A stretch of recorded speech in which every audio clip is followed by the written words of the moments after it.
ලොකු ණය බරවල පැටලිලා පොලිය වාරික කොපමණ ගෙව්වත් ඔබේ ණය ඔබේ ජීවිතේ එකම තැන දුවනවා වගේ ඔබට දැනෙනවා නම් මේ වීඩියෝ එක අරන් ආවේ ඔයා වෙනුවෙන්මයි. අද මම දැක්මෙන් කතා කරන්නේ ණය ගැන. ඒ වගේම ඔබේ තියෙන ලොකුම ණය බරින් නිදහස් වෙන්න සැලසුමක් සකස් කරන්නේ කොහොමද, සැලසුම ක්‍රියාත්මක කරන්නේ කොහොමද කියන එකත් අද අපි මේ වීඩියෝ එකෙන් කතා කරනවා. ණය සම්බන්ධයෙන් අපි කතා කරද්දී ණය වර්ග දෙකක් තියෙනවා. හොඳ ණය සහ නරක ණය. නරක ණය ගැන කතා කරන්න කලින් අපි හොඳ ණය කියන්නේ මොනවාද කියලා බැලුවොත් උදාහරණයක් විදියට හිතලා බලන්න. ඔබේ පවතින ව්‍යාපාරයක් දියුණු කිරීමේ පරමාර්ථය සඳහා ඔබ බැංකුවෙන් ණයක් ලබා ගන්නවා නම් යන්ත්‍ර උපකරණ මිලදී ගැනීමට. එම යන්ත්‍ර උපකරණ මිලදී ගැනීම තුළින් ඔබේ ව්‍යාපාරයේ ආදායම ඉහළ යනවා. ඒ වගේම ඔබ දැනට කරගෙන යන රැකියාවෙන් උසස් වීමක් ලබා ගැනීම සඳහා යම්කිසි පාඨමාලාවක් හැදෑරීම සඳහා ඔබ බැංකුවෙන් ණයක් ලබා ගන්නවා නම් එම පාඨමාලාව හැදෑරීම තුළින් ඔබට ප්‍රොමෝෂන් එකක් ලැබෙයි. ඒ වගේම ඔබේ ආදායම ඉහළ යාමක් සිදු වෙයි. අනාගතයේ ඔබට වාසි සහගත තත්වයක් ඇති වෙනවා. ඉතින් මේ වගේ ණය ලබා ගැනීම තුළින් ඔබට අනාගතයේ වාසි සහගත තත්වයක් ඇති වෙන අතර වර්තමානයේ ඔබේ ආදායම ඉහළ යාමකුත් සිදු වෙනවා. ඉතින් මේ වගේ ණය අපි වර්ග කරන්නේ හොඳ ණය ආකාරයෙන්. මේ ඉන්නේ ටැම්බා. ඔහුගේ අසල්වැසියා පැන්ඩා. ටැම්බා ගත්ත කාර් එකක් ෆයිනෑන්ස් එකක් දාලා එම කාර් එක රෙන්ට් එකට දීලා ඒකෙන් ආදායමක් උපයා ගැනීමේ පරමාර්ථය මත කාර් එකෙන් ඔහුට ආදායමක් ලැබෙන ගමන්ම රෙන්ට් එකට කාර් එක දෙන්නේ නැති වෙලාවට ඔහුගේ පෞද්ගලික පාවිච්චිය සඳහා එම වාහනය යොදාගත්තා. කාර් එකක් ගැනීම සිහිනයක් වෙලා තිබුණු ඔහුගේ අසල්වැසියා පැන්ඩා ටැම්බා ගත්ත කාර් එක දැකලා ඔහුගේ ආසාව තව දුරටත් වැඩි වුණා. පැන්ඩා ඔහුට ලැබෙන ආදායම ගැන කිසිම හෙවීමක් නැතුව ඔහු ගිහිල්ලා ගත්තා කාර් එකක්. පැන්ඩාට මේ කාර් එකකින් කිසිම ආදායමක් ජනනය නොවුණු අතර ඔහුගේ පඩිපැකට්ටුවෙන් ගෙවන්නු වැඩිම වියදම තමයි කාර් එකට ගෙවන වාරිකය. මෙම උදාහරණයෙන් මම ඔයාලට පැහැදිලි කරන්න උත්සාහ කරේ දෙන්නම එකම විදිහට ණයක් අරන් කාර් එකක් ගත්තට ණය නරක සහ හොඳ විදිහට දෙන්නට බලපාන ආකාර දෙකක් වීම. මේ ආකාරයෙන් ඔබගේ පුද්ගලික අවශ්‍යතා සඳහා ඔබ ලබාගත් ණය ඒ තුලින් කිසිම ආදායමක් ජනනය වන්නේ නැත්නම් ඒ තුලින් ඔබට වාසියක් සිදුවන්නේ නැත්නම් ඒ ණය අපි හඳුන්වන්නේ නරක ණය විදිහටයි.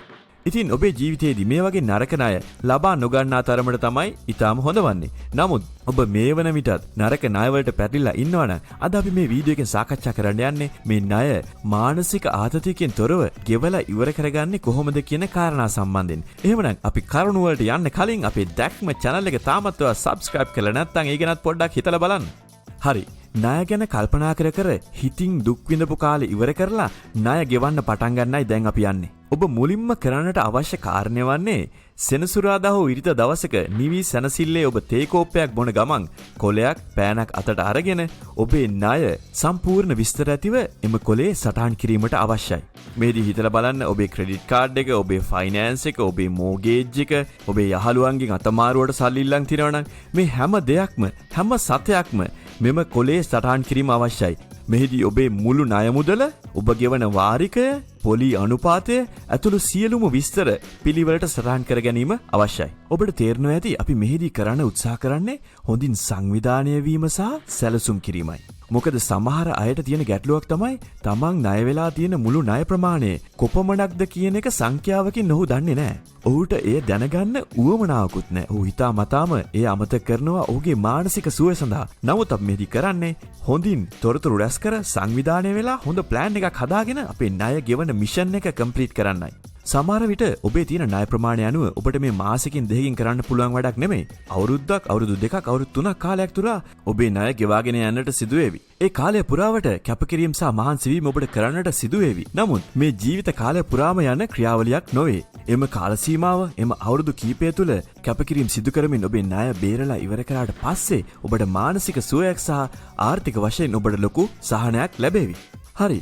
ඔබ කොලේක ඔබේ ණය සම්බන්ධ විස්තර සියල්ල සටහන් කරගත්තට පස්සේ අපි මුලින්ම බලන්න යන ක්‍රමය තමයි ස්නෝබෝල් මෙතඩ් කියන්නේ. ණය ගෙවීම සම්බන්ධයෙන් ලෝකයේ තියෙන ප්‍රසිද්ධම සහ සාර්ථකම ක්‍රමය අද වෙනකොට මේ ක්‍රමය කියලායි අඳුනගෙන තියෙන්නේ. මේ ක්‍රමයට ණය ගෙවීම සම්බන්ධයෙන් මම කලින් වීඩියෝ එකකත් කතා කරලා තිබුණාට අපේ සමහර යාළුවන්ට ඒ සම්බන්ධයෙන් විවිධ අපැහැදිලි තැන් තිබුණා. උදාහරණයක් අරන් බලමු මේ ක්‍රමය ඔබටත් ගැලපෙනවද කියලා. මේ තියෙන්නේ ඔයාලා ලියපු විදිහටම පැන්ඩා ලියපු එයාගේ ණය විස්තරේ. පැන්ඩා එහා ගෙදර ටැම්බගෙන් ඉල්ලගෙන තියෙනවා රුපියල් 1000ක් 105 මාසික පොලියට එයාට පුළුවන් වුණ ගමන් ඉක්මනින් බේරන්නම් කියලා. එයාගේ ක්‍රෙඩිට් කාඩ් එකේ රුපියල් 4000ක් තියෙනවා 114ක වාර්ෂික පොලි අනුපාතයකට. ඒ වගේම ඔහු පෞද්ගලික බැංකු ණයක් අරන් තියෙනවා රුපියල් 10000ක් 10% වාර්ෂික පොලියට.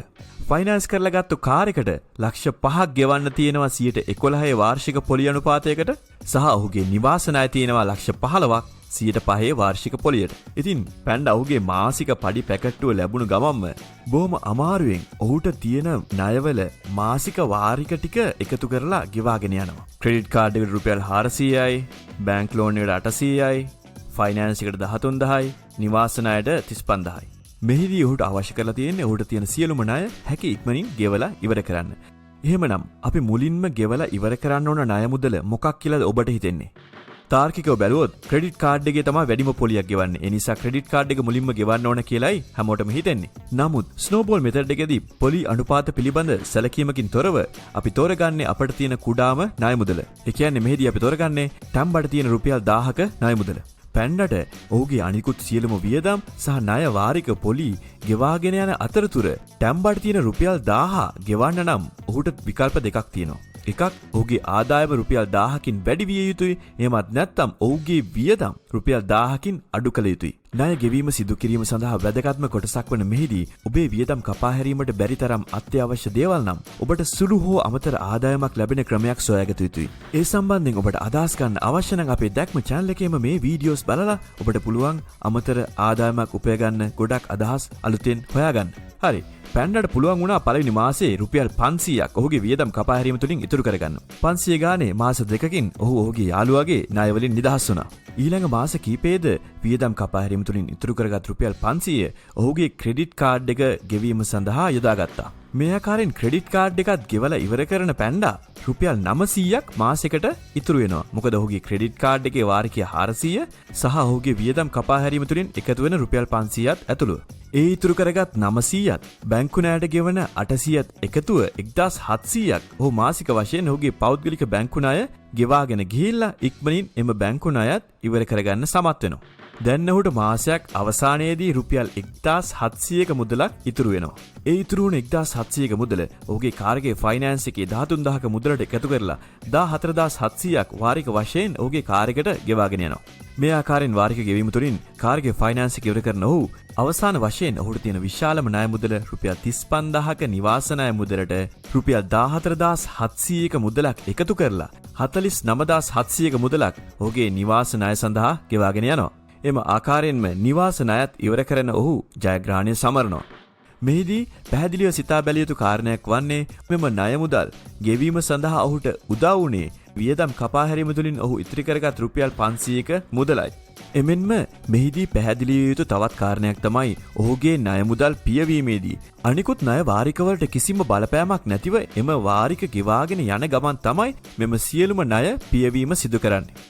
මේ ක්‍රමයට අමතරව ණය පියවීම සඳහා යොදාගත හැකි තවත් ක්‍රමයක් තමයි high rate method කියන්නේ. මෙහිදීද අර උදාහරණයේ ආකාරයෙන්ම ඔබගේ ණය සියල්ල ලැයිස්තුගත කර ගෙවීම සිදු කිරීම සඳහා අමතර මුදලක් ආදායමක් වෙන් කරගත යුතුයි. මෙම ක්‍රමයේ ඇති වෙනස තමයි ඔබ මුලින්ම පියවීම සඳහා ණය මුදලක් තෝරාගන්නේ වැඩිම පොලි අනුපාතයක් තියෙන ණය මුදලයි. මෙම ක්‍රමයට සාපේක්ෂව ස්නෝබෝල් මෙතඩ් එකේ තියෙන වාසි තමයි අපි කුඩාම ණය මුදලෙන් පියවන්න පටන් ගන්න එකෙන් අපිට ණය ගෙවීමට ලොකු මොටිවේෂන් එකක් ලැබෙනවා අපේ ණය ක්‍රමක්‍රමයෙන් අඩු වෙන බව ලොකුවට පේන නිසා. ඒ වගේම තමයි කුඩා ණය මුදලින් පටන් ගන්න එකෙන් අපිට මුදලක් නිතරම එකතු වෙනවා. මුදලක් ඇකියුමුලේට් වෙනවා ඊළඟ ණය මුදල සඳහා අපිට යොදවන්න පුළුවන්. ස්නෝබෝල් ක්‍රමයට සාපේක්ෂව හයි රේට් ක්‍රමයේ තියෙන වාසියක් තමයි අනිත් ක්‍රමයට සාපේක්ෂව ඔබේ ණය ගෙවා ඉවර කිරීමේදී ඔබ අඩු පොලි ප්‍රමාණයක් තමයි ගෙවලා තියෙන්නේ. හරි. කුමන හෝ කාරණාවක් නිසා මේ ක්‍රම දෙකම ඔබට ගැලපෙන්නේ නැත්නම් අපි කතා කරනවා debt consolidation ගැන. මෙහිදී අපි සිදු කරන්නේ කලින් උදාහරණ අපි කතා කරපු විදිහට පැන්ඩාට තිබුණු ණය ලිස්ට් එක, යාළුවාට තිබුණු ණය, ක්‍රෙඩිට් කාඩ් එක, පෞද්ගලික බැංකු ණය, ෆයිනෑන්ස් එක, නිවාස ණය, ඔය සියල්ලම ණය විවිධ පොලි අනුපාත යටතේ විවිධ පුද්ගලයන් යටතේ තියෙන ණය. ඉතින් මේ සියලුම ණය එක ආයතනයක් යටතට එක පොලි අනුපාතයක් යටතට ගන්න එකයි අපි කරන්නේ. මේ උදාහරණයේ විදිහට පැන්ඩාගේ ගේ ලක්ෂ 60ක් වටිනවා කියලා ඔහුට තියෙන අනිකුත් ණය බැලුවොත් 515000ක් තියෙනවා. ඒ 515000ක ණය ඔහුගේ නිවාස ණයටම යටත් කිරීමට හැකි නම් ඒ කියන්නේ ඔහුගේ නිවසේ වටිනාකම ලක්ෂ 60ක් නිසා බැංකුවෙන් 5,15,000ක තවත් ලෝන් එකක් අරගෙන ඔහුගේ අනිකුත් ණය සියල්ලම පියවා ඔහුගේ නිවාස ණය පමණක් 20,15,000ක් වෙත ගෙනීමයි. මෙහිදී ඔහුට සිදුවන වාසිය ඔහුගේ නිවාස ණය පොලිය වන්නේ 5%ක්. මෙහිදී ඍජුවම පොලිය මගින් ඔහුට වාසියක් සිදුවන අතරම මානසිකව සහ සැලසුම් කිරීමේ කාර්යයන් උදෙසාද මේ විශාල පහසුවක් ගෙන දෙනවා. ඔබත් ණයබරින් මිරිකිලා ගොඩක් අමාරුවෙන් මානසික ආතතියෙන් ජීවිතය ගත කරන් යන කෙනෙක් නම් ඉහත කතා කරපු එක ක්‍රමයක්වත් ඔබට ගැලපෙන්නේ නැත්නම් පසුතැවිලි නොවි ධෛර්යවන්තව මේ අමාරු කාලේ පසු කරගන්න බලන්න. අමාරු කාල හැමදාම තියෙන්නේ හොඳ කාලයක් ළඟ ඔබටත් ඒවි. ඒ වගේම අනාගතයේදී නරක ණය වලින් ඈත් වෙලා හොඳ ණය පමණක් ලබා ගන්නත් අපි උත්සාහ කරන්න ඕන. මීට වඩා හොඳ අදහස් අලුත් ක්‍රම ඒ වගේම මේ වීඩියෝ එකේ අඩුපාඩු මොන හරි තියෙනවනම් පහලින් කමෙන්ට් කරන්න. ඔබට ලැබුණු අදහස් වලට කැමති නම් ලයික් එකක් දාන්න, ෂෙයා කරන්න වගේ යාළුවාට ඊළඟ වීඩියෝ එකකින් හමු වෙනකන් හැමෝටම සුබ දවසක්. ගිහින් එන්නම්.